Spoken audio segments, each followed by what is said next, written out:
Oremos juntos.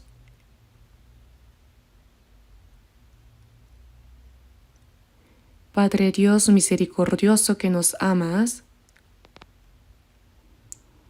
nosotros que te habíamos dado la espalda y vivido en pecado, merecíamos recibir tu ira y tu juicio. Pero por tu gran amor y misericordia, nos amaste primero cuando aún no te conocíamos. Jesús tomó sobre sí la maldición y el juicio que nos correspondían, y con su preciosa sangre derramada limpió nuestros pecados para siempre, asegurando que nunca más recibamos juicio ni maldición. Señor, te damos gracias de todo corazón por permitirnos comprender la grandeza y maravilla de tu gracia y por habernos salvado. En este momento, nosotros, redimidos por la preciosa sangre del Señor, nos reunimos ante ti, alabando tu gran gracia y amor, aprendiendo tu palabra, y te damos gracias por habernos permitido tener comunión en la comunidad santa contigo. Creemos que en este tiempo también estás con nosotros. Te pedimos que observes y cuides a cada uno de nosotros, sosteniéndonos con tu misericordiosa mano. Si en nuestro corazón o en nuestros pensamientos hay pecados ocultos o cosas vergonzosas que no son dignas ante tus ojos, Señor, haznos conscientes de ellos a través de tu palabra. Con tu gracia y tu palabra, renueva, limpia y fortalece nuestro ser para que podamos vivir el resto de nuestra vida verdaderamente como tus hijos, de manera digna y sin vergüenza, guiados por ti. Señor, llena aún más con tu gracia, tu palabra y el poder del Espíritu Santo a todas nuestras iglesias en todo el país, a las muchas iglesias que tenemos alrededor del mundo y a todos los hermanos y hermanas que mantienen la fe y predican el Evangelio aún en medio de dificultades. Que testifiquen con valentía tu Evangelio, guiando a muchas almas perdidas a ti para que sean salvas. Y guía más plenamente a los hermanos y hermanas que ya han sido salvados para que se mantengan firmes en tu palabra y vivan cumpliendo tu voluntad y gloria. Señor, que nos das la palabra que necesitamos en el momento oportuno y nos enseñas el camino por el cual debemos andar, te pedimos que también en esta hora nos ayudes a comprender más profundamente tu palabra, la cual deseas revelarnos, y que podamos entender con claridad tu santa y perfecta voluntad. Que el Señor tome control y gobierne nuestros corazones y toda nuestra vida, guiándonos para que podamos vivir verdaderamente como hijos dignos tuyos. En este momento, que el Espíritu Santo nos guíe plenamente. Oramos en el nombre de nuestro Señor Jesucristo. Amén. Busquemos en la Biblia Deuteronomio capítulo 1. Deuteronomio capítulo 1.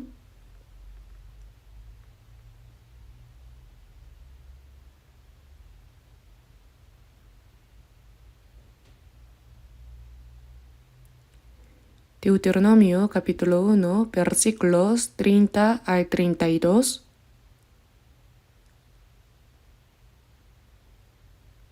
Voy a leer los versículos 30 al 32.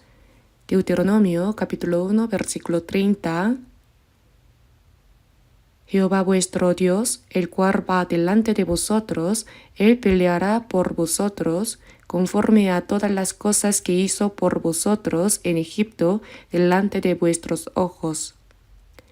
Y en el desierto has visto que Jehová tu Dios te ha traído, como trae el hombre a su hijo, por todo el camino que habéis andado, hasta llegar a este lugar.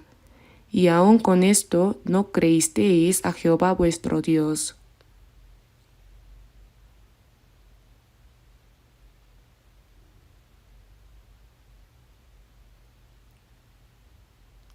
Leamos el versículo 33.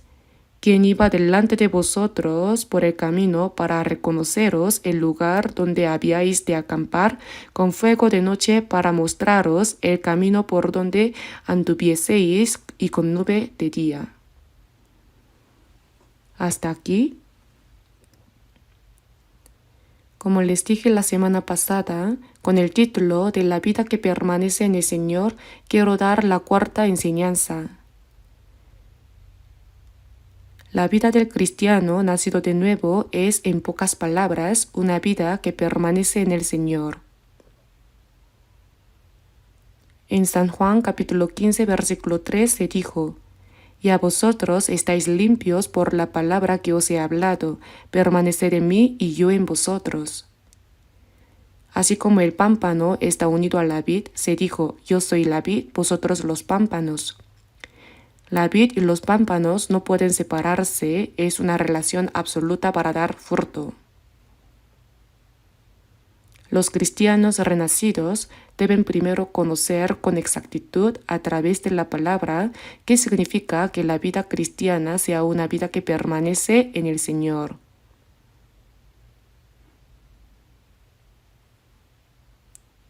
La palabra permanecer en el Señor, dicho de otra manera, es unión.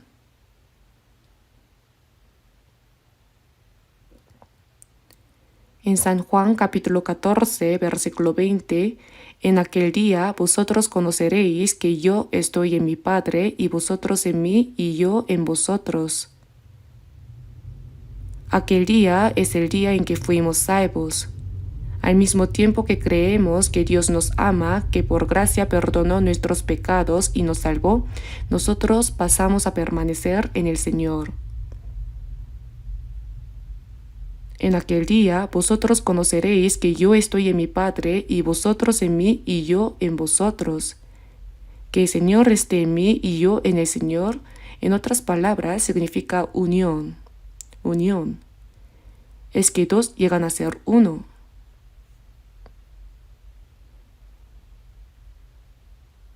En el matrimonio yo suelo oficiar bodas y dice: así que no son ya más dos, sino una sola carne.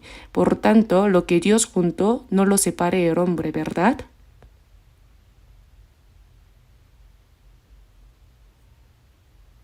Dos personas, dos diferentes personalidades, ahora se han encontrado y han llegado a ser uno.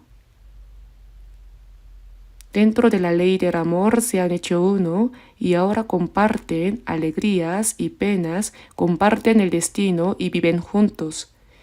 Eso es ser uno. Cuando fuimos salvos, el Señor y nosotros llegamos a ser uno. El Señor en mí y yo en el Señor. Esto no se puede separar.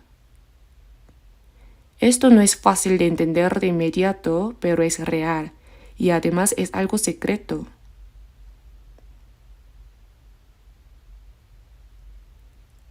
Que un hombre y una mujer se casen, lleguen a ser uno, se amen y compartan su destino, es verdaderamente algo hermoso y al mismo tiempo algo misterioso, un secreto. El hecho de que nosotros llegamos a ser uno con el Señor, que estamos en el Señor, es verdaderamente algo misterioso y secreto. Pero eso es una verdad, no es un cuento absurdo. Por eso debemos conocer bien qué es la vida que permanece en el Señor. De lo contrario, una persona que dice haber recibido la salvación puede terminar llevando una vida religiosa cristiana como la de los de otras religiones. La vida religiosa no es la vida cristiana. La vida religiosa es asistir regularmente a seminarios, cantar himnos, orar, participar en ceremonias de culto, ofrendar, cosas así, ¿verdad? Eso también existe en otras religiones. Eso no tiene nada que ver con Dios. Cuando hemos recibido la salvación, el Señor está en mí, yo en el Señor. Hemos sido unidos al Señor y ahora es una vida de vivir junto con el Señor. Debemos saber qué es eso y en la práctica vivir realmente esa vida de estar con el Señor, vivir en el Señor.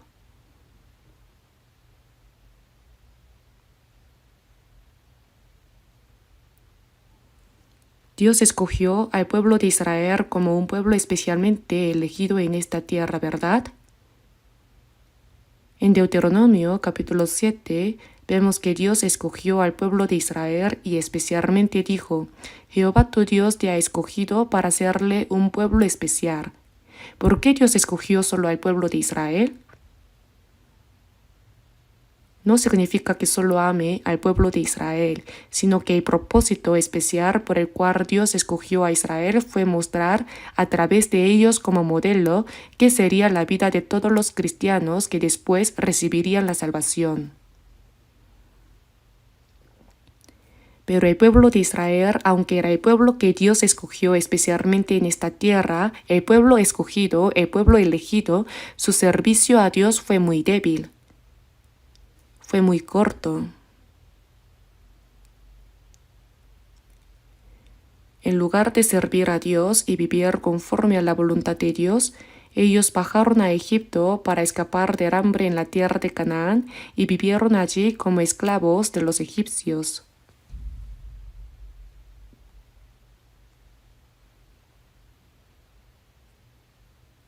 Sirvieron al faraón de Egipto y tuvieron que hacer los trabajos pesados y difíciles que los egipcios les mandaban. Fue una vida de esclavitud, de servidumbre. Nada menos que 400 años vivieron así. Como sabemos, el número 4 en el mundo significa Oriente, Occidente, Sur y Norte, o bien simboliza el mundo. Por eso también en la Biblia el número 4 aparece como los 40 años de vida en el desierto, los 40 días en que Jesús fue probado en el desierto. Ese número 4 está allí. Dicen que incluso los prisioneros no quieren ir a la celda número 4. Es curioso, ¿verdad? No es que sea el carácter chino 4 que representa la muerte, pero aún así. De todas formas, en la Biblia, especialmente el número 4, simboliza el número del mundo, el número del sufrimiento. El pueblo de Israel, siendo el pueblo que Dios escogió, en lugar de servir a Dios, servía al faraón de Egipto, y en lugar de vivir dentro de la gracia y la bendición de Dios, vivían esclavizados por los egipcios y recibían todo tipo de sufrimientos, nada menos que 400 años.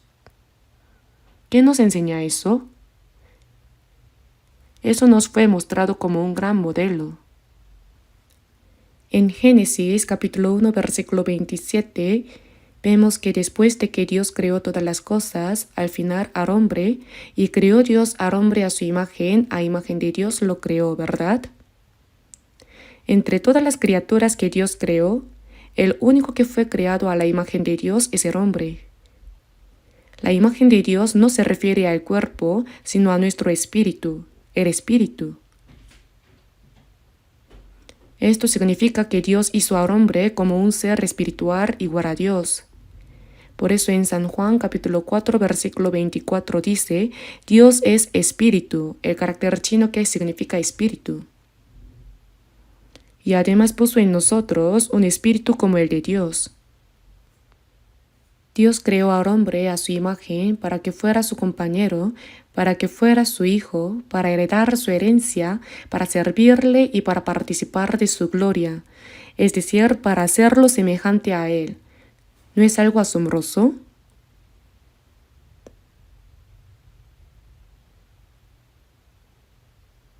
Pero el hombre, creado a la imagen de Dios, antes de entrar en ese amor, gracia y gloria de Dios, por haber quebrantado la palabra de Dios, perdió todos esos privilegios y vino a llevar una vida miserable en medio del pecado.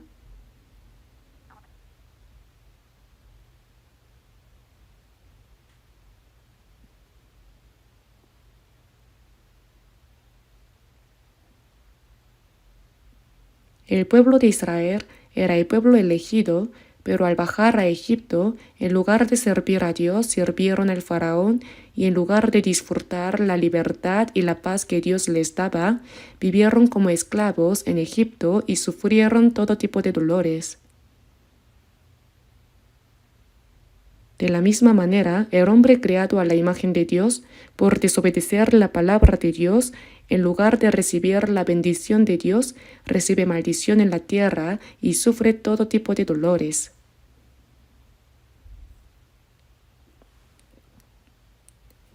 Por eso, los 400 años de la dolorosa vida de esclavitud del pueblo de Israel en Egipto son una representación reducida en forma de modelo de todos los hombres que, apartados de Dios, sirven al diablo, son esclavos del pecado y sufren todo tipo de dolores, tal como sufrió el pueblo de Israel.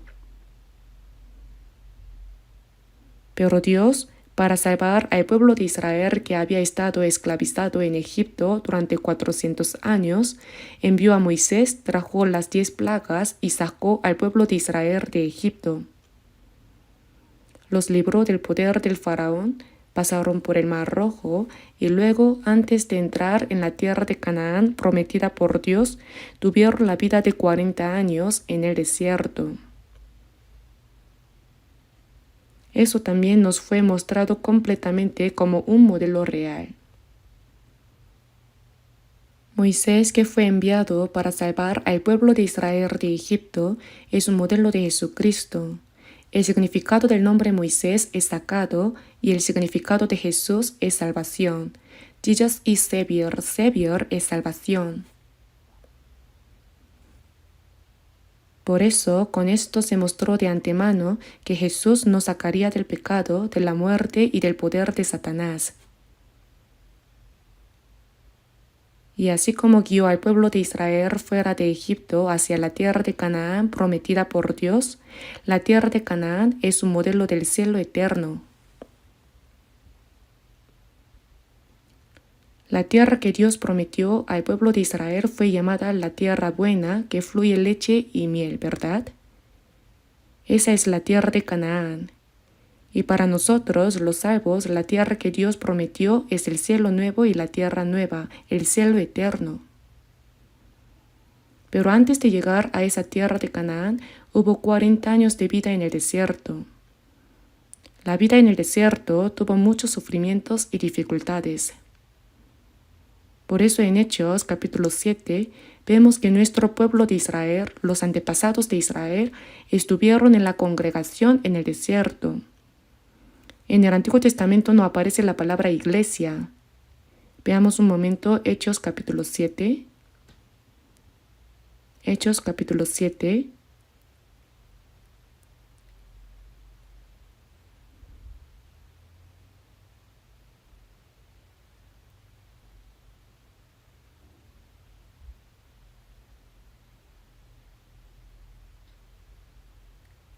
Hechos capítulo 7, versículo 38. Leamos juntos. Este es aquel Moisés que estuvo en la congregación en el desierto con el ángel que le hablaba en el monte Sinaí y con nuestros padres y que recibió palabras de vida que darnos. El ángel que le hablaba en el monte Sinaí. En el monte Sinaí Dios dio la ley al pueblo de Israel, ¿verdad?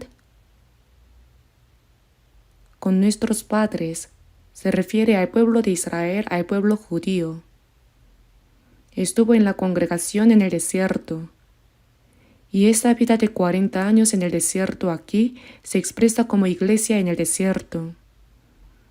La vida de 40 años del pueblo de Israel en el desierto tuvo muchos sufrimientos, pruebas y dificultades. Eso nos fue mostrado como un modelo de la vida de iglesia que el cristiano lleva después de haber recibido la salvación, antes de entrar en el cielo eterno, el cielo nuevo y la tierra nueva. La vida de iglesia no es algo tan sencillo. Estuvo en la congregación en el desierto. En el Antiguo Testamento no existe la palabra iglesia. La vida de 40 años del pueblo de Israel en el desierto fue un modelo de la iglesia. Este es aquel que recibió palabras de vida que darnos. Este hombre es Moisés. Moisés sacó a Israel de Egipto, los guió en el desierto y los condujo hasta la tierra de Canaán. Ese Moisés es un modelo de Jesucristo que nos salvó. Por eso, después de haber sacado al pueblo de Israel de Egipto, ¿Cómo los condujo Dios hasta la tierra de Canaán? En Deuteronomio capítulo 1 versículo 30, como leímos antes, dice: Jehová vuestro Dios, el cual va delante de vosotros. Dios guió al pueblo de Israel desde Egipto hasta Canaán y lo hizo delante de sus ojos. Jehová vuestro Dios, el cual va delante de vosotros. Dios mismo anda delante del pueblo de Israel.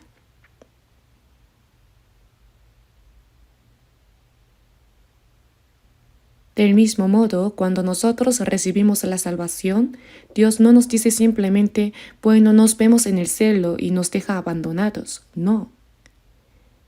Él permanece con nosotros hasta que entremos en el reino de los cielos. Nos guarda, nos protege y nos guía. Por eso la Biblia dice que Él va delante de nosotros. Sí, Él va delante de nosotros. Y dice: Jehová tu Dios te ha traído como trae el hombre a su hijo. Así como un padre carga en brazos a su hijo amado, Dios cargó y sostuvo al pueblo de Israel. La vida en el desierto, después de haberlos sacados de Egipto, fue una vida en la que Dios mismo los llevaba en sus brazos, amándolos, protegiéndolos, guardándolos y ayudándolos. Por todo el camino que habéis andado hasta llegar a este lugar, Dios continuó guiándolos. Sin embargo, en el versículo 32 dice: y aun con esto no creísteis a Jehová vuestro Dios. El pueblo de Israel olvidó la gracia de Dios que los había sacado de Egipto. Además, durante todo el trayecto hacia la tierra de Canaán, no creyeron en que Dios los guardaba, los llevaba en brazos como un padre a su hijo y andaba delante de ellos. Esto resulta una gran contradicción.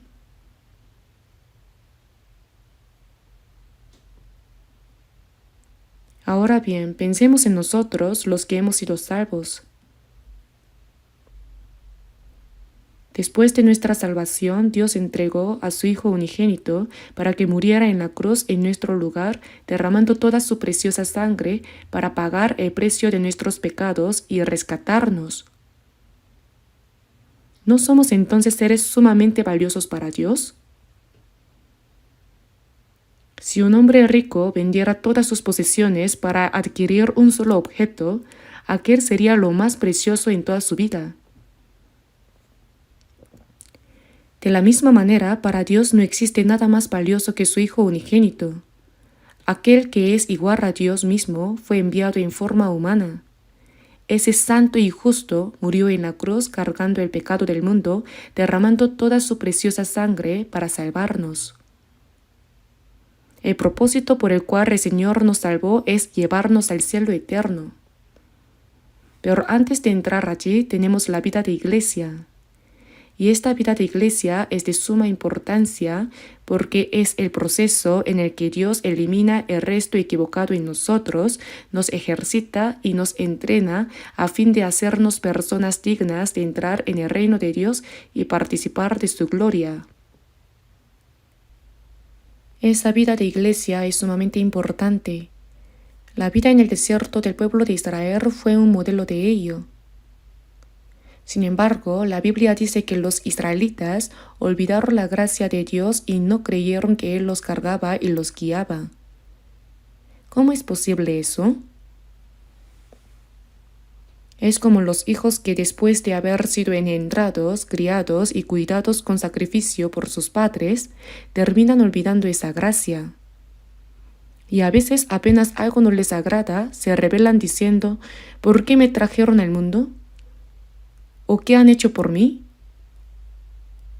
Qué incomprensible es esa actitud.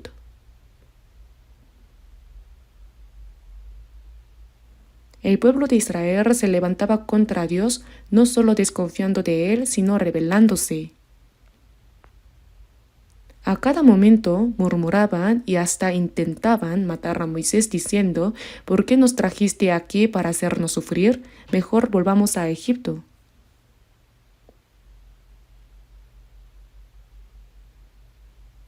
Pero ¿cómo volver? Entre Egipto e Israel estaba el Mar Rojo. Cuando lo atravesaron fue porque Dios mismo los hizo pasar, pero después de eso jamás podrían cruzarlo de nuevo por sí mismos. Ninguno de los que quisieron volver pudo entrar en Canaán. Todos murieron en el desierto. Esto nos deja una lección muy importante. Los salvos deben vivir agradecidos por la gracia de Dios con la esperanza de la gloria y del reino eterno que Él nos ha prometido.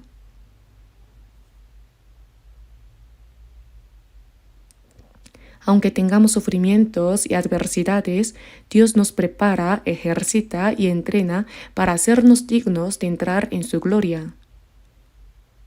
Pero si no comprendemos esto, al enfrentar cualquier dificultad enseguida caemos en la murmuración contra Dios, olvidamos la gracia de la salvación, nos inclinamos a la desobediencia y hasta deseamos regresar al mundo.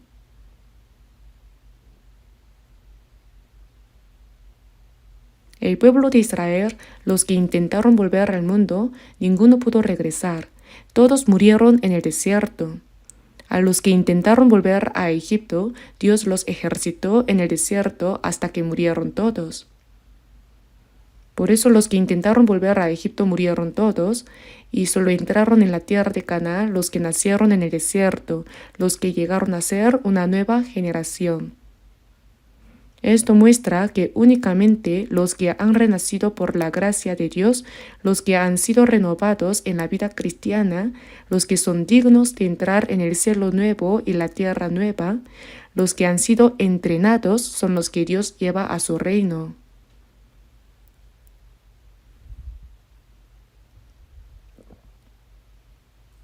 La vida de iglesia no es algo sencillo.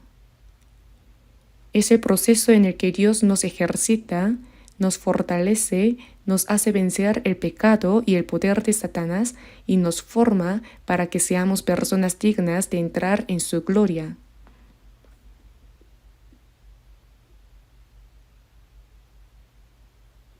Sin embargo, los salvos apenas tienen alguna dificultad, empiezan a quejarse diciendo: ¿por qué Dios me da sufrimiento y me hace pasar por dificultades? Y así murmuran, desobedecen y desean volver al mundo. En 2 de Timoteo, capítulo 3, versículo 4 dice: amadores de los deleites más que de Dios. También hay personas así. Y está escrito: y aun con esto no creísteis a Jehová vuestro Dios. Si lo pensamos superficialmente, podríamos decir: ¿cómo es posible? Dios los libró de Egipto con gran poder, los hizo pasar por el Mar Rojo, los guardó y los guió en el desierto, y quería darles la tierra de Canaán que había preparado para ellos. Pero ellos, sin saber esto, murmuraban en el desierto, desobedecían y querían volver a Egipto.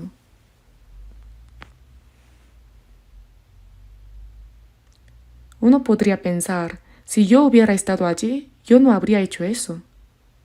Si así pensamos. Sin embargo, debemos reconocer que ese mismo corazón de murmurar contra Dios en el desierto y de desobedecer también está en nosotros.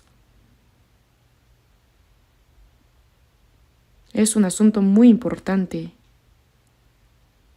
Esto no es simplemente una historia pasada, sino que lo que el pueblo de Israel vivió al salir de Egipto y hasta llegar a la tierra de Canaán es un modelo de cómo Dios nos guía desde la salvación hasta entrar en el cielo.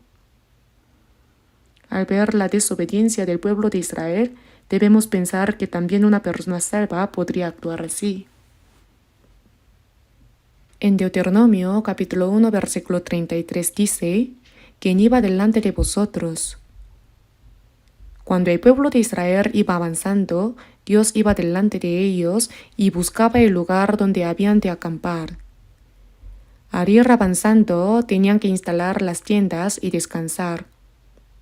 Para reconoceros el lugar donde habíais de acampar con fuego de noche. con una columna de fuego los iluminaba claramente. En algunas ocasiones incluso marchaban de noche. Y como de noche había aire frío, la columna de fuego les protegía de ese frío. Y de día, con una columna de nube, les cubría del ardiente sol y los protegía. Cuando la columna de nube iba delante, los israelitas la seguían. Y cuando la columna de nube se detenía, allí levantaban sus tiendas. Si permanecía varios días, un mes, incluso 2 meses, mientras la columna de nube permanecía, allí instalaban sus tiendas. Y cuando la columna de nube se levantaba y avanzaba, ellos la seguían. Él los protegía, los ayudaba, los guardaba y los guiaba. Era la manifestación de la presencia de Dios, mostrando que Dios estaba con ellos. De hecho, durante 40 años los guió con la columna de nube y con la columna de fuego. Dios estaba con ellos, protegiéndolos, guardándolos y guiándolos. Y al ver eso, realmente se puede entender cuánto ama Dios a las personas, cuánto cuida y se apega a su pueblo que ha salvado.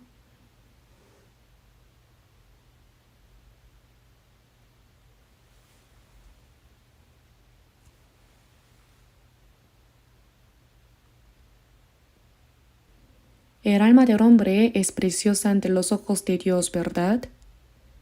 En Isaías capítulo 49 versículo 5 dice, porque estimado seré en los ojos de Jehová. ¿Por qué es estimado? Porque entregó a su Hijo unigénito para que muriera en nuestro lugar, derramando su preciosa sangre, pagando un alto precio para salvarnos. ¿Acaso no somos entonces un ser sumamente valioso? Hay un himno que dice, con sangre me compró y no me soltará. Con sangre, con la muerte de su Hijo unigénito y el derramamiento de su sangre nos compró por precio, por eso no nos abandona. Nos protege, nos guarda y nos guía. Pero no es solamente que nos ame por gracia y que siempre nos ayude, sino que también para ejercitarnos nos da sufrimientos y pruebas y hay un proceso en el que nos entrena para fortalecernos. Sin embargo, el pueblo de Israel no entendió bien esto.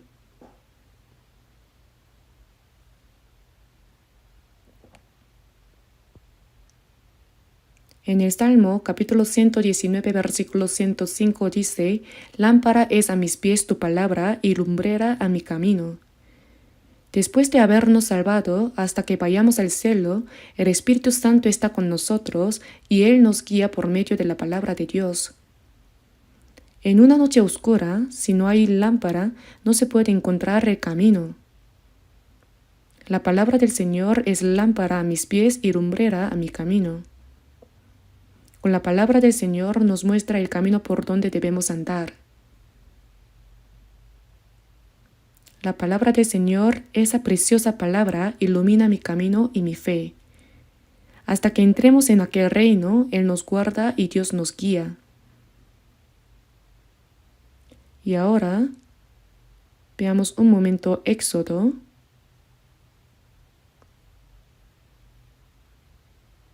Vamos a Éxodo capítulo 29. Éxodo capítulo 29.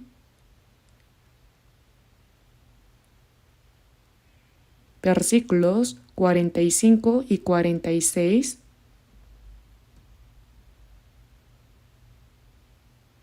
Éxodo capítulo 29 versículos 45 y 46.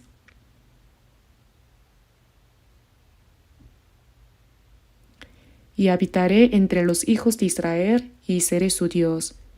Y conocerán que yo soy Jehová su Dios, que los saqué de la tierra de Egipto para habitar en medio de ellos. Yo Jehová su Dios.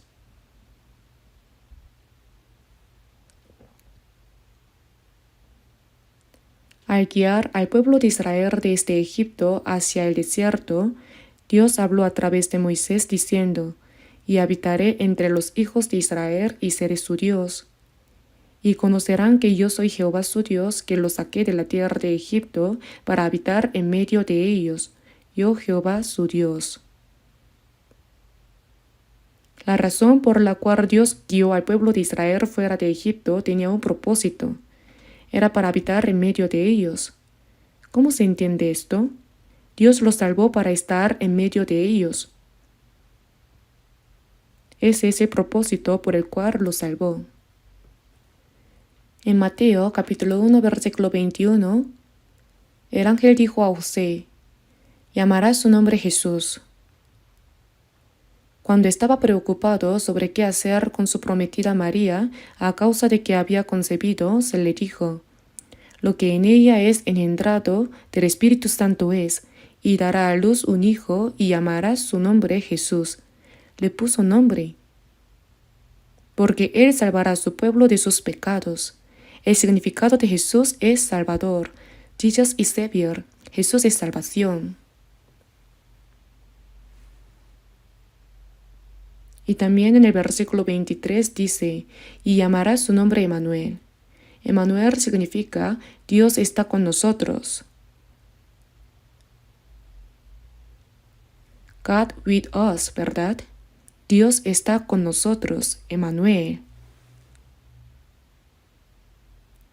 Nos salvó para estar en medio de nosotros. ¿Qué piensan? ¿No es asombroso? No es como decir, ya que fuiste salvo, nos vemos en el cielo, hazlo bien. No. Desde el día en que fuimos salvos hasta que entremos al cielo, Él está con nosotros. Nos protege, nos guarda, nos guía y nos ayuda. ¿No es verdaderamente asombroso? Dios está con nosotros. Jesús es nuestra salvación y el propósito de salvarnos es para que Dios esté con nosotros. Pero esa verdad nosotros debemos creerla. También debemos creer que nos salvó por gracia. No creemos que por la gracia de Jesucristo Él perdonó nuestros pecados, nos salvó, nos hizo hijos de Dios y nos dio la esperanza de entrar en el cielo eterno. Eso lo creemos, ¿verdad? Y al mismo tiempo también debemos creer otra cosa, que el Dios que nos salvó está con nosotros. ¿Pueden creerlo? ¿Sí? ¿Pueden creerlo? ¿Creen y luego dejan de creer? La promesa de Dios no cambia. Debemos creer tal como está en la palabra. Si Dios lo dijo, debemos decir sin condiciones, gracias, yes, y seguirle.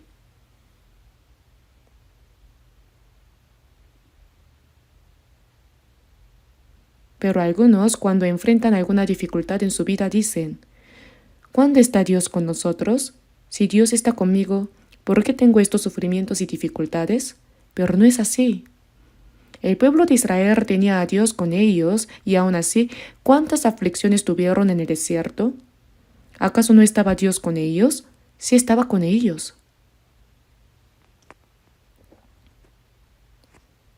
No solo nos salva del poder del pecado y de la muerte, sino que también en el resto de nuestra vida en esta tierra, Dios está con nosotros, nos protege, nos alimenta, nos guarda y nos guía.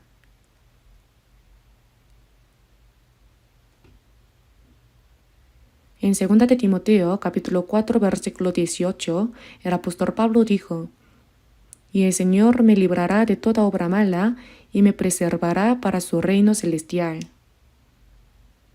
En medio de cualquier sufrimiento y adversidad, Dios nos guarda y nos protege. ¿Cuántos muchos sufrimientos tuvo el apóstol Pablo? Después de que Pablo fue salvo, hasta el final, cuando fue a Roma, predicó el Evangelio y finalmente fue decapitado hasta ese momento.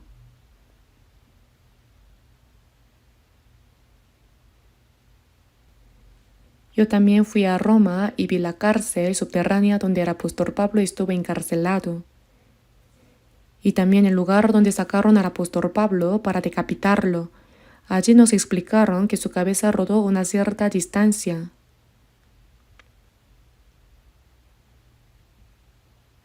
después de ser salvo y en medio de la evangelización. En 2 de Corintios capítulo 11 dice, en trabajo y fatiga, en muchos desvelos, en hambre y sed, en muchos ayunos, en frío y en desnudez. En trabajos más abundante, en azotes sin número, en cárceles más, en peligros de muerte muchas veces. De los judíos 5 veces he recibido 40 azotes menos 1, 3 veces he sido azotado con varas. Cuando uno es azotado con varas puede morir en medio de los golpes. En peligros de ríos, peligros de ladrones, peligros de los de mi nación, peligros de los gentiles, peligros en la ciudad, peligros en el desierto, peligros en el mar, peligros entre falsos hermanos. Recibió muchos sufrimientos, estuvo desnudo, hambriento, sin poder dormir, sin poder comer, con frío y temblando. ¿Quién sufrió tanto como Pablo? ¿Acaso Dios no estaba con él? Sí estaba con él. Cuando Pablo fue golpeado y encarcelado, a la noche siguiente se le presentó el Señor y le dijo, «Ten ánimo, Pablo». Incluso cuando Pablo fue golpeado y echado en la cárcel profunda, oraba y cantaba himnos porque creía que Dios estaba con él. No se trataba de creer que Dios está con uno solo cuando se está en comodidad, sino que también hay que creer que en medio de los sufrimientos y adversidades Dios está con nosotros. Hay un propósito por el cual se nos dan esos sufrimientos. Es un proceso para entrenarnos, limpiarnos y fortalecernos para que podamos vencer el pecado y el poder de Satanás y llegar a ser personas dignas de entrar en la gloria de Dios. Pero sin comprender esto, cuando surge un pequeño problema, nos quejamos diciendo, ¿por qué Dios me ha dado este sufrimiento? Y tratamos de huir según nuestro propio deseo. Eso no es fe. La palabra de Dios no cambia ni un ápice sin importar las dificultades o adversidades. Eso es lo que significa creer. Hasta que entremos en el reino de Dios, desde el día en que fuimos salvos hasta que lleguemos al cielo, Dios está con nosotros, incluso en medio de cualquier sufrimiento o adversidad. Incluso al morir, Él está con nosotros. Vamos a mirar brevemente 1 de Corintios capítulo 10. 1 de Corintios capítulo 10.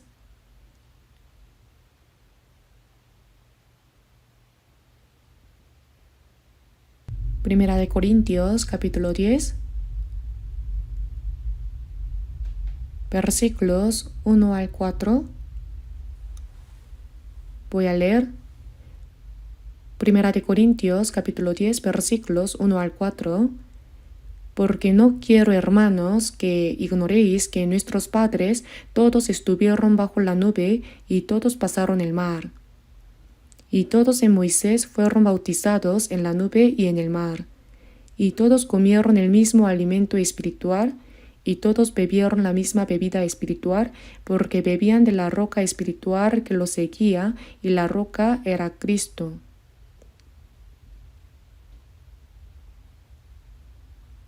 Dios sacó al pueblo de Israel de Egipto y los hizo pasar entre la nube y el mar.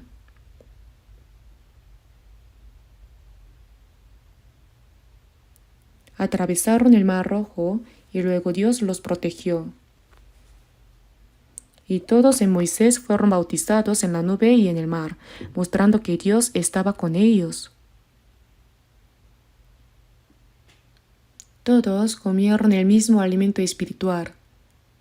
Y todos bebieron la misma bebida espiritual, porque bebían de la roca espiritual que los seguía, y la roca era Cristo.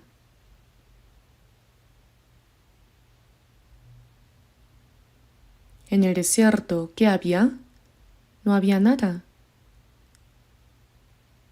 No podían cultivar, no podían criar animales. ¿Qué iban a comer? Cada día Dios les daba maná. Cada mañana recogían el maná. Era como semilla de culantro blanco, decían. Cada mañana lo recogían. Y su sabor como de hojuelas con miel. Estaba delicioso.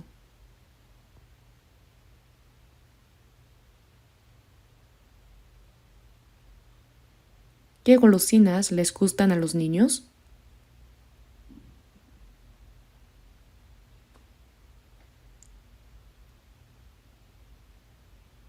Bueno, lo que sea. En fin, era como de hojuelas con miel, así que debía de estar delicioso. Pero al comerlo todos los días, se aburrían y se quejaban. ¿Solo maná todos los días? Y decían, ¿por qué no nos das carne? Queremos comer carne. Entonces Dios les envió codornices para que pudieran comer hasta que el olor les llegaba a la nariz. Así en el desierto Dios les daba maná y cuando querían carne les enviaba codornices.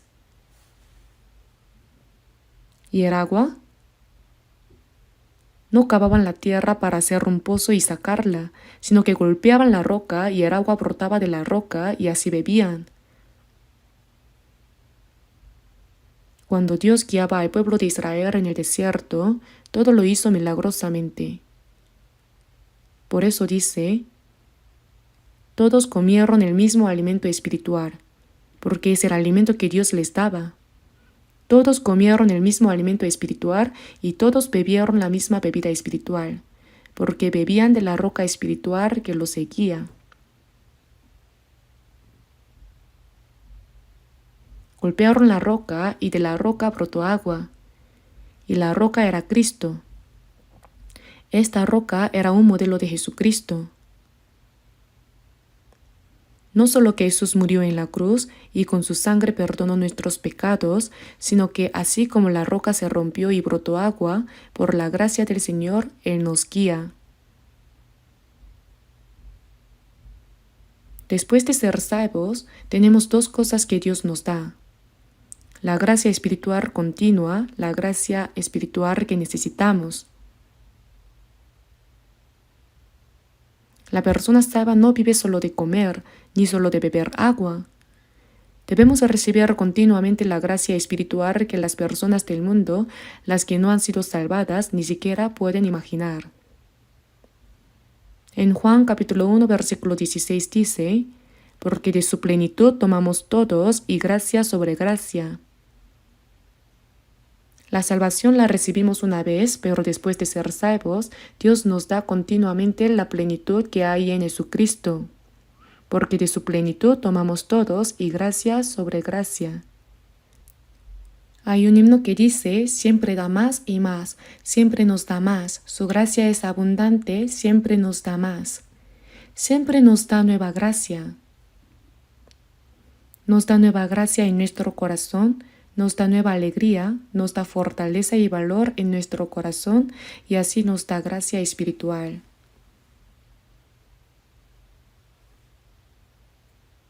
También nos da bebida espiritual, refrescando nuestro corazón. Después de ser salvos, debemos aprender a recibir la gracia de Dios y esa bebida espiritual que Él nos da. ¿Es todo lo que nos da? No. También nos provee alimento para nuestro cuerpo.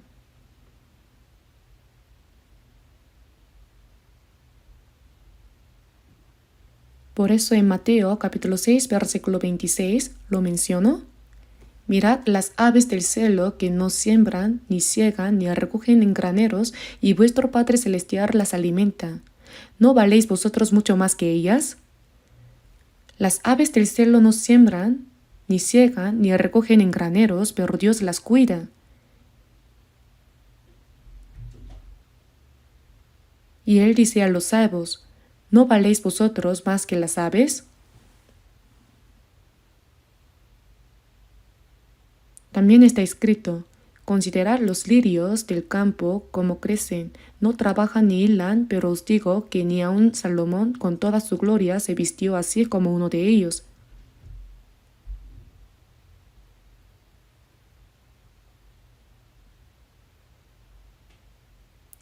Así como Dios cuida las flores hermosas del campo, Él nos vestirá con todo lo bueno. Dios nos da cosas buenas. Ahora vamos a ver San Mateo capítulo 6. Debemos buscarlo, capítulo 6, versículo 30.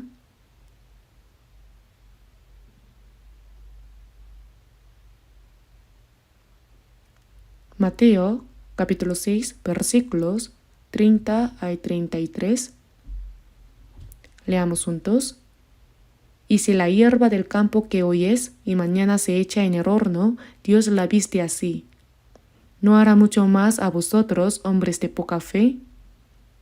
No os afanéis pues diciendo, ¿qué comeremos o qué beberemos o qué vestiremos? Porque los gentiles buscan todas estas cosas, pero vuestro Padre Celestial sabe que tenéis necesidad de todas estas cosas. Mas buscad primeramente el reino de Dios y su justicia, y todas estas cosas os serán añadidas.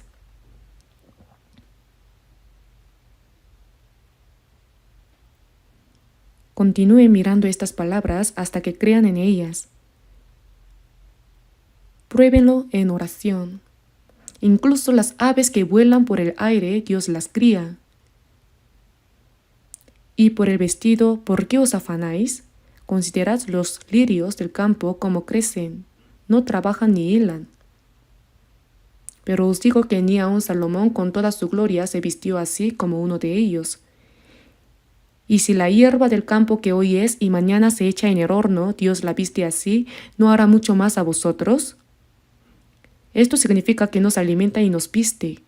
Hombres de poca fe, no os afanéis pues diciendo qué comeremos o qué beberemos o qué vestiremos, porque los gentiles buscan todas estas cosas. ¿A qué gentiles? Se refiere a los que no han sido salvos. Un niño sin padre se preocuparía cada mañana qué comer, qué almorzar, qué cenar, dónde dormir.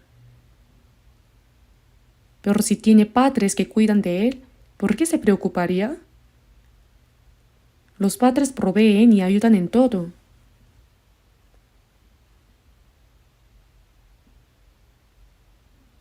Dios, quien creó todo el universo, es nuestro Padre. ¿No hará mucho más a vosotros, hombres de poca fe? Aunque han recibido la salvación, en la vida diaria no tienen fe en depender de Dios. Les respondió diciendo, hombres de poca fe.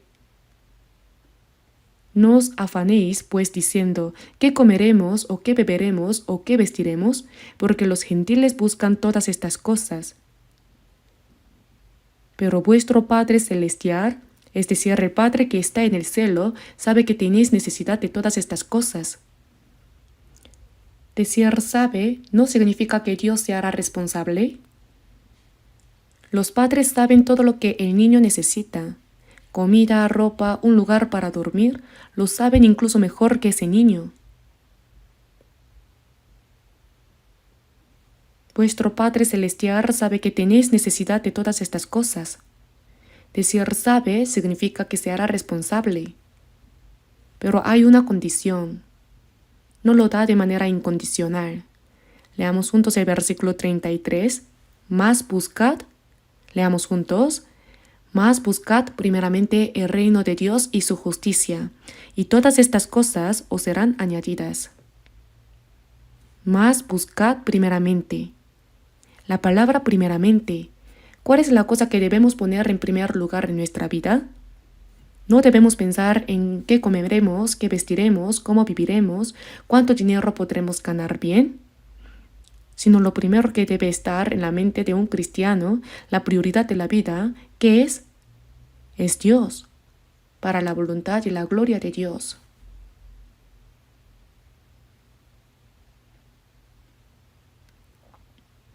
Mas buscad primeramente el reino de Dios y su justicia. Su reino es la obra de predicar el Evangelio.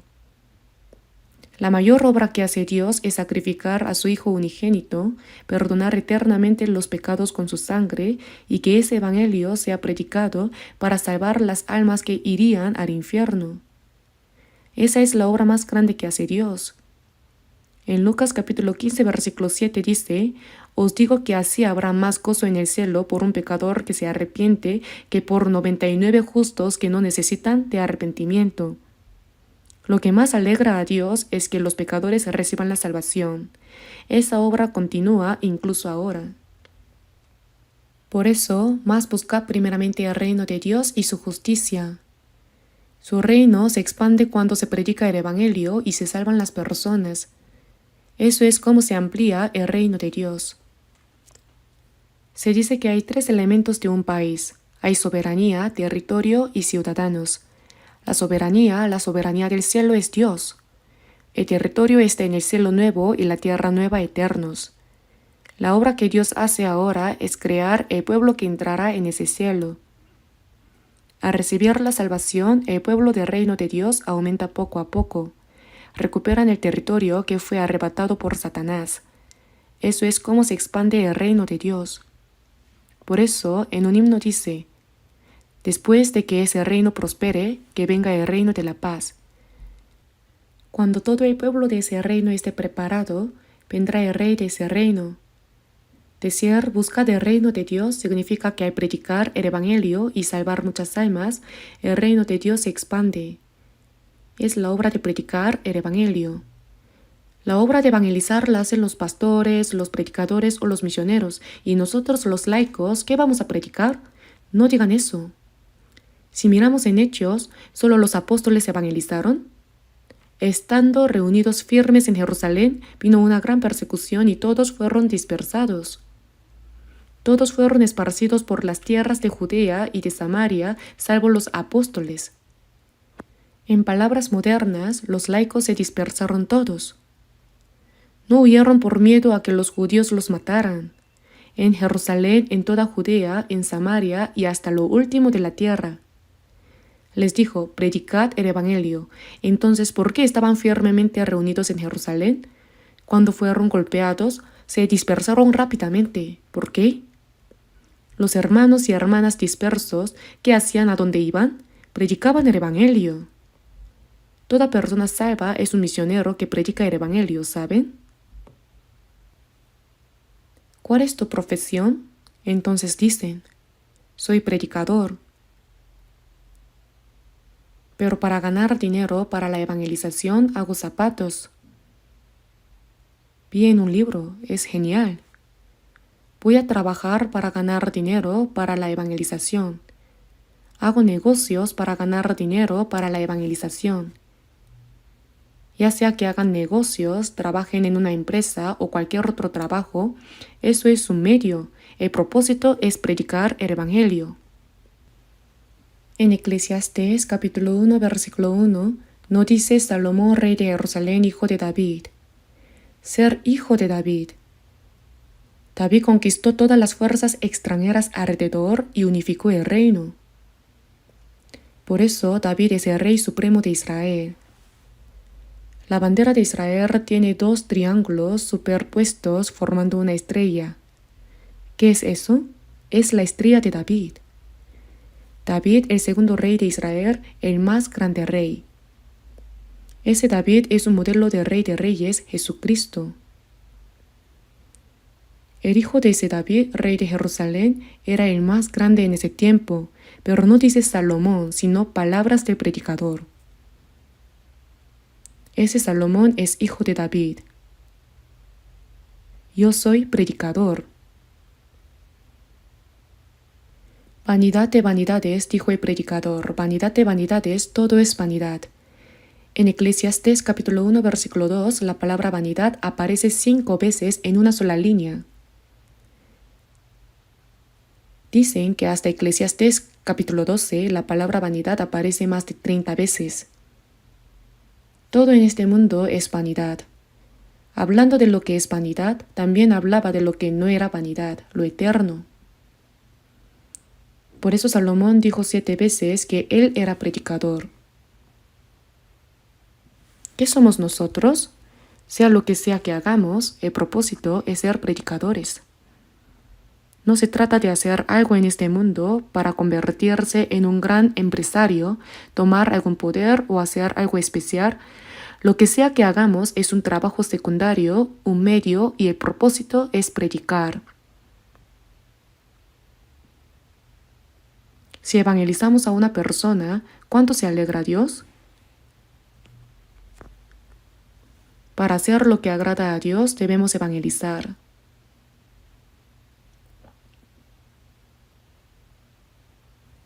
Por eso, el reino de Dios significa predicar el evangelio. Buscar ese reino es evangelizar. Y decir busca su justicia significa que hacia afuera se predica el Evangelio y hacia adentro los salvos se unen, se aman entre sí y cumplen la voluntad de Dios. Vivir según la voluntad de Dios es cumplir su justicia. Predicar el Evangelio del reino de Dios y hacia adentro la justicia, vivir según la voluntad de Dios. Si hacemos el reino de Dios y su justicia, solo haciendo eso, todas estas cosas os serán añadidas. Todas estas cosas. Lo que nuestro cuerpo necesita nos lo da como extra. Si creen esto, de hecho les irá bien. ¿No van a creer? ¿Van a creer o no van a creer? ¿Van a creer? Deben creer. La promesa de Dios, Dios la cumple sin falta, según la promesa. Como no podemos creer eso, pensamos que nuestros propios medios o métodos son mejores que la palabra de Dios. No podemos creer en la promesa. Por eso vivimos según nuestros propios medios y métodos. Cuando piensan, solo piensan un poco en predicar delante de Dios. Más que pensar en vivir según la voluntad de Dios, pensamos en cómo comer bien y vivir bien, cómo aumentar más la riqueza y vivir con abundancia. Debemos pensar al revés, eso es un cristiano, ¿lo entienden? Por eso en Proverbios está escrito: 2 cosas te he mandado, no me las niegues antes que muera. Vanidad y palabra mentirosa aparta de mí. Aquí se pide que no haya palabra mentirosa, falsedad. Hermanos, si fallamos, nos convertimos en mentirosos. Porque incluso cuando cantamos himnos, miren los himnos, qué buenas son las letras. Pero nuestro corazón no coincide con el himno.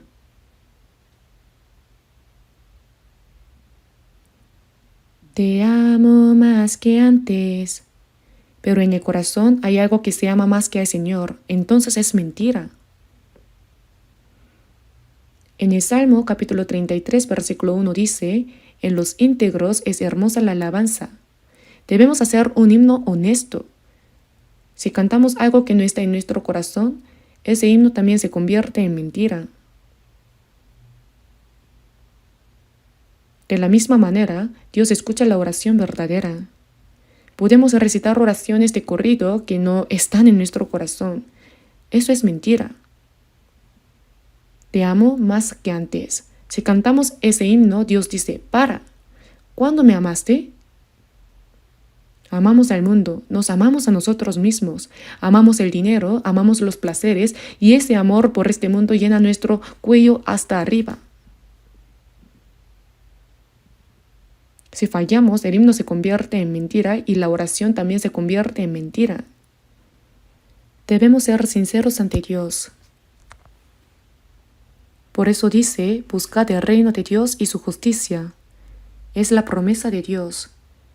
Si lo hacemos tal como es, nos dará todo lo demás como extra.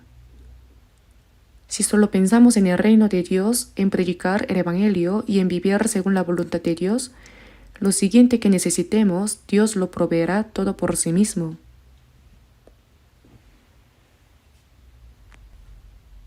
No sé qué porcentaje de fe tengo ahora, pero creo.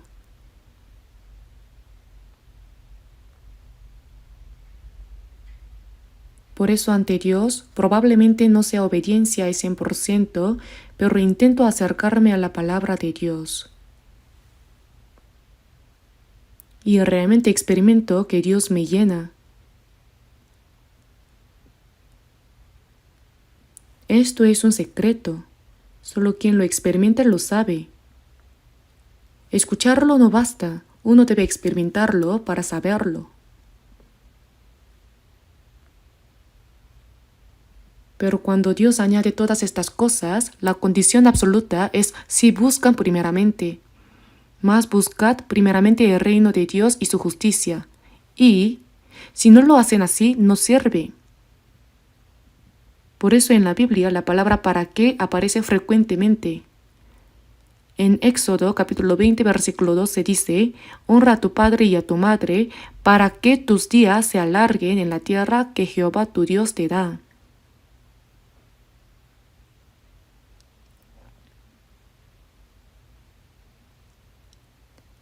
En Deuteronomio capítulo 29 versículo 9 también dice, guardaréis pues las palabras de este pacto y las pondréis por obra para que prosperéis en todo lo que hiciereis. ¿Para qué? Si no lo hacen así, no sirve.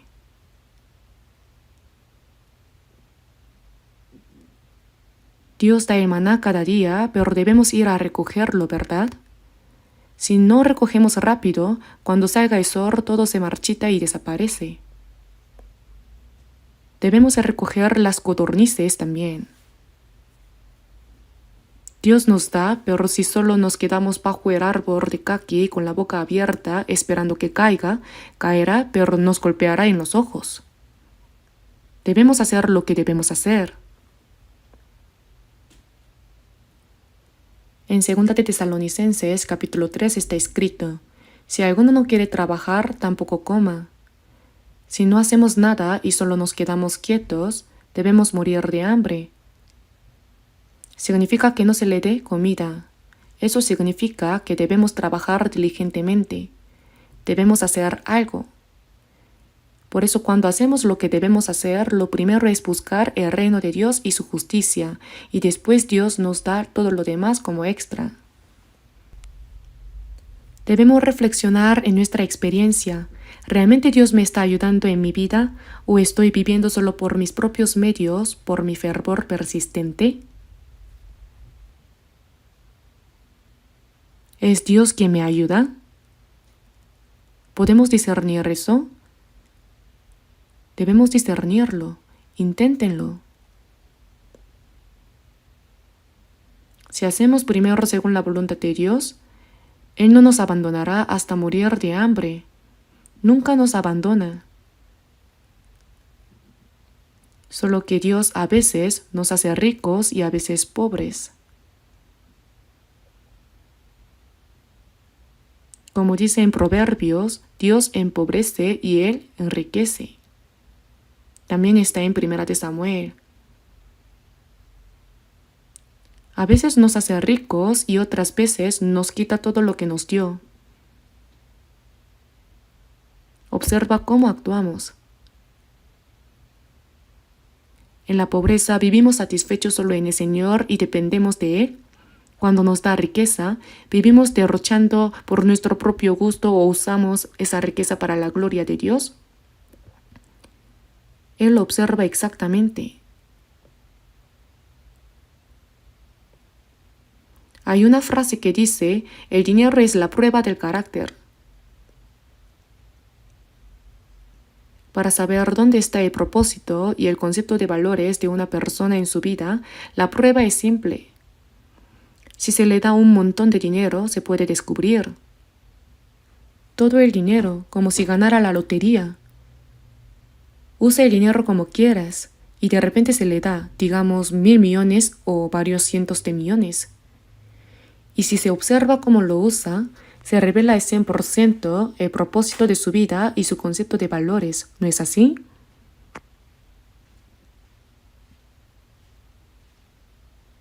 Cuando consigue todo ese dinero dice, ¡wow! Ahora mi destino se ha abierto. Cuando el destino se abre, se vuelve egoísta.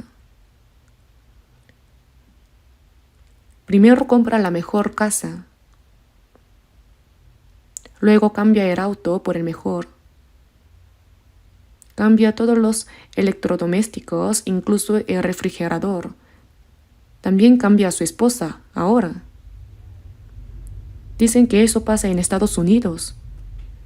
Por eso cuando ganan la lotería, las personas se descarrían. No trabajan después. ¿Para qué trabajar si tienen dinero? Se arruinan. Si no saben cómo gastar el dinero, mueren ahogados en su propia riqueza. Entonces, el concepto de valores de esa persona es solo eso. Si uno tiene dinero, debe preocuparse. ¿Cómo usarlo de la manera más valiosa? Para el Señor, para el Evangelio, ¿cómo usarlo de la manera más valiosa?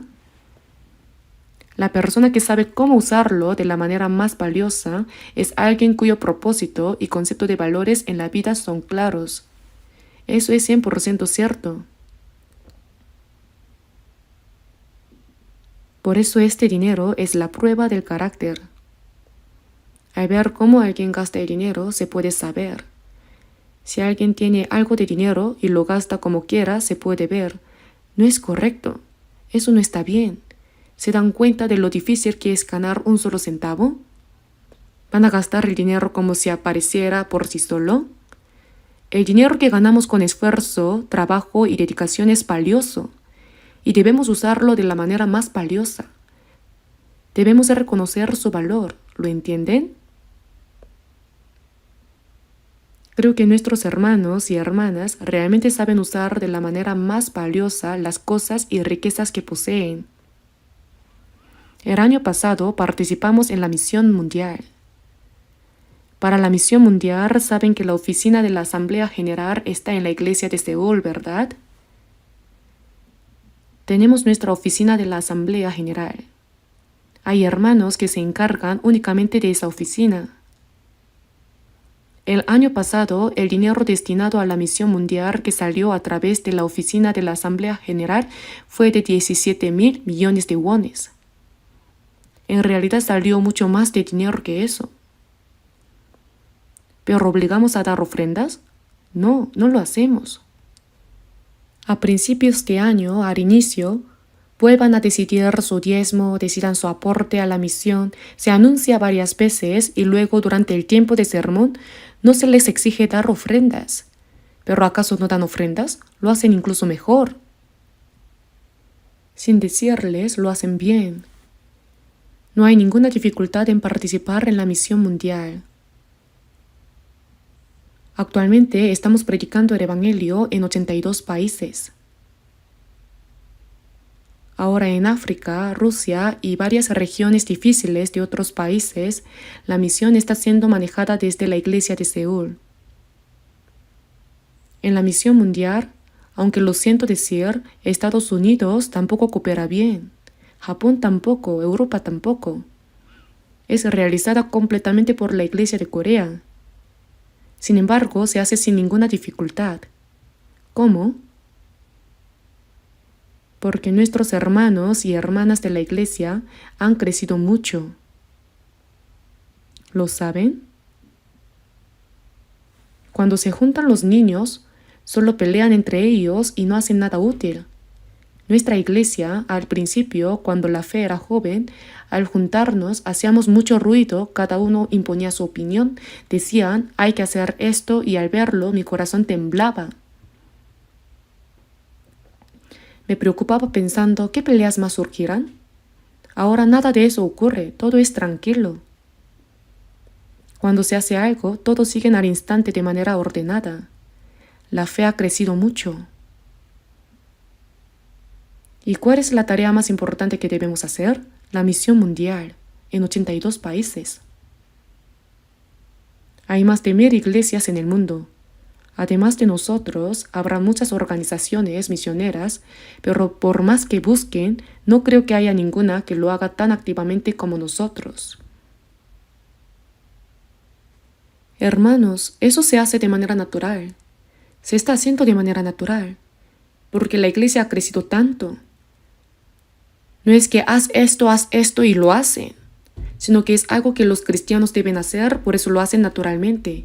Participan. Estoy muy agradecido. Porque saben cuál es el propósito de la vida del cristiano, cuál es la prioridad más importante. Se dice, más busca primeramente el reino de Dios y su justicia. Entonces el reino de Dios y su justicia se cumplen. El evangelio de ese reino se predica. Se cumple la voluntad de Dios y después Dios se encarga de la vida carnal de los cristianos que hacen esto y también les da el alimento espiritual. Luego Dios provee todo lo que sea necesario. Si solo hacemos lo que debemos hacer, ¿pueden ustedes creer que Dios nos dará todo lo que necesitamos? En mi casa tengo una pecera pequeña. Antes tenía una pecera grande, pero ahora ya no. Solo tengo una pequeña. en la que crío pequeños peces llamados guppies, pero ahora se han multiplicado muchísimo. Les doy de comer todos los días. Cuando enciendo la luz para darles comida, se amontonan y se agitan todos. Vienen a alimentarse. Les doy en abundancia, de manera que puedan comer muy bien, incluso a los alevines más pequeños. Algunos acaban de nacer y son diminutos como polvo, pero nadan muy bien, son sorprendentes. Les doy de comer una vez al día. Si siento que sería bueno darles un poco más por la tarde, se los doy otra vez. Luego, cada pocos días, les suministro oxígeno y limpio la pecera.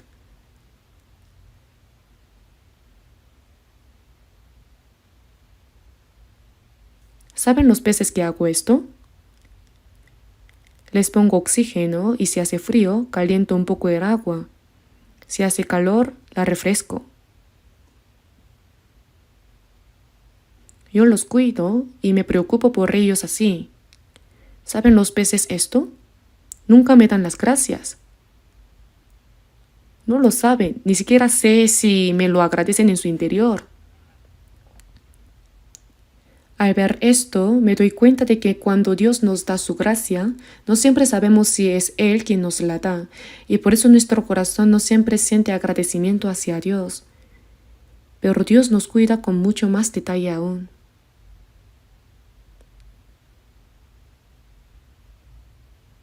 En Mateo capítulo 10, versículo 30, Dios dice, pues aún vuestros cabellos están todos contados. Dios dice que cuenta todos los cabellos de nuestra cabeza. En el Salmo capítulo 147 dice, Él cuenta el número de las estrellas, a todas ellas llama por sus nombres. ¿Acaso Dios no sabe cuántas estrellas ha creado? Las cuenta a todas. Yo no puedo contar ni mis cabellos ni mis pestañas. ¿Acaso Dios se queda sin nada que hacer y solo cuenta cabellos? ¿Qué significa esto? Dios conoce mi situación mejor que yo mismo. Está en el himno, mas yo sé a quien he creído y es poderoso para guardarme, y en ese día glorioso iré a morar con él. Mas yo sé a quien he creído. Dios conoce todas mis circunstancias más que yo mismo. Y es poderoso para guardarme. Pero hay una condición. Si buscad primeramente el reino de Dios y su justicia. Obedeced según la voluntad de Dios. Si así lo hacen, prosperarán en todo lo que hacen. Si así lo hacen, todas estas cosas os serán añadidas. Si no lo hacen, no sirve de nada. Dios da todas las cosas buenas a quienes obedecen. Si vivimos conforme a la voluntad de Dios y obedecemos, en nuestras palabras podríamos decir que nos va bien, realmente. Pero si no, incluso los cristianos que han recibido la salvación sufrirán. Si viven según sus propios medios y métodos, a veces Dios les quita todo. Vive a tu manera una vez. No puedo dar detalles específicos, pero hay un hermano que trabajó mucho y ganó mucho dinero, se volvió rico. Sin embargo, ante Dios era muy tacaño. No mostraba interés en predicar el evangelio. ¿Qué pasó? Dios lo dejó fracasar completamente. Incluso perdió su casa. No sé si lo notó o no. Pero si no se da cuenta, Dios puede quitarle todo lo que tiene. ¿Lo entienden? Dios puede dar abundancia y también pobreza. Por eso debemos poner nuestra esperanza en el Dios que nos da generosamente todo. Veamos brevemente Romanos capítulo 8, versículo 32. Romanos capítulo 8. Romanos capítulo 8, versículo 32.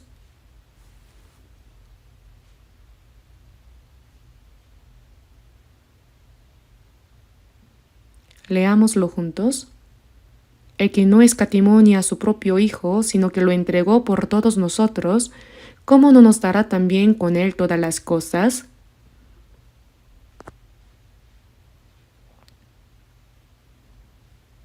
Cuánto amor y gracia hay en que Dios no escatimó ni a su propio Hijo, sino que lo entregó por todos nosotros hasta la muerte. Y si Dios no escatimó ni a su propio Hijo, sino que lo entregó por todos nosotros, ¿cómo no nos dará también con Él todas las cosas?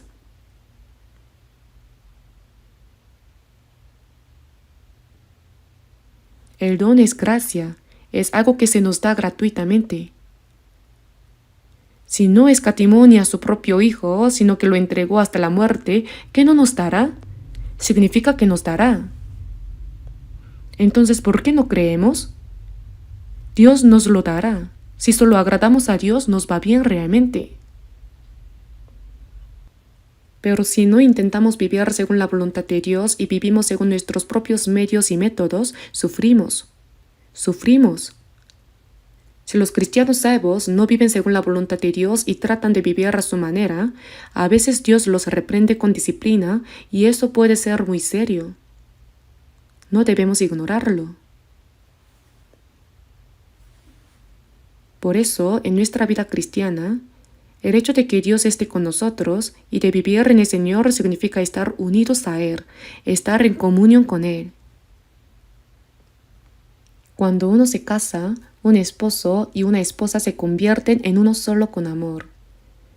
Comparten las dificultades, comparten el destino y se hacen responsables el uno del otro en todo. Cuando recibimos la salvación, nosotros y el Señor nos hemos hecho uno. Vivimos según la voluntad del Señor y Él se hace responsable de todo en nosotros. Eso es vivir en el Señor. El título del sermón de hoy, La vida que permanece en el Señor, no lo puse por casualidad. Significa estar unidos al Señor y compartir nuestro destino con Él. Si vivimos según su voluntad, Él se encargará de todo en nosotros. Y si le agradamos y seguimos la voluntad de Dios, Él nos dará todas las cosas buenas sin escatimar nada. Si comprendemos la vida que permanece en el Señor y vivimos según su palabra, nuestro corazón siempre estará lleno de alegría y gratitud.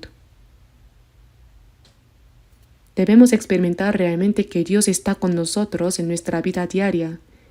No es un Dios lejano, sino que está siempre con nosotros, contando incluso cada cabello de nuestra cabeza, conociendo todo. Debemos creer que ese Dios nos guarda y nos protege. Y si actuamos solo según la voluntad de Dios, Él se hará responsable de todo lo nuestro. Eso es lo que significa vivir en el Señor. Hoy se nos ha ido el tiempo mientras compartía la palabra, así que me detendré aquí. Oremos. Dios Padre misericordioso, gracias porque aun cuando nos hemos alejado de ti y hemos seguido los deseos de nuestra carne en el pecado, nos has salvado y nos guías con tu palabra, tu gracia y tu poder. Gracias porque estás con nosotros hasta que entremos en tu reino. Te agradecemos porque tú estás en nosotros y nosotros estamos en ti, porque tú no nos abandonas, sino que nos guardas y nos proteges, guiándonos hasta que lleguemos a tu reino. Concédenos una fe más firme para confiar plenamente en ti, Señor, y haznos comprender que tú estás con nosotros, gobernándonos, protegiéndonos y cuidándonos. Permítenos vivir el resto de nuestra vida únicamente para tu voluntad y tu gloria, y guíanos para que podamos vivir siempre dentro de tu gracia y tu poder. Haz que toda nuestra vida glorifique a ti, Dios Padre, y que solo se cumpla tu voluntad a través de nosotros. Confiamos en que el Señor enseñoree y gobierne toda nuestra vida y hemos orado en el nombre de nuestro Señor Jesucristo. Amén.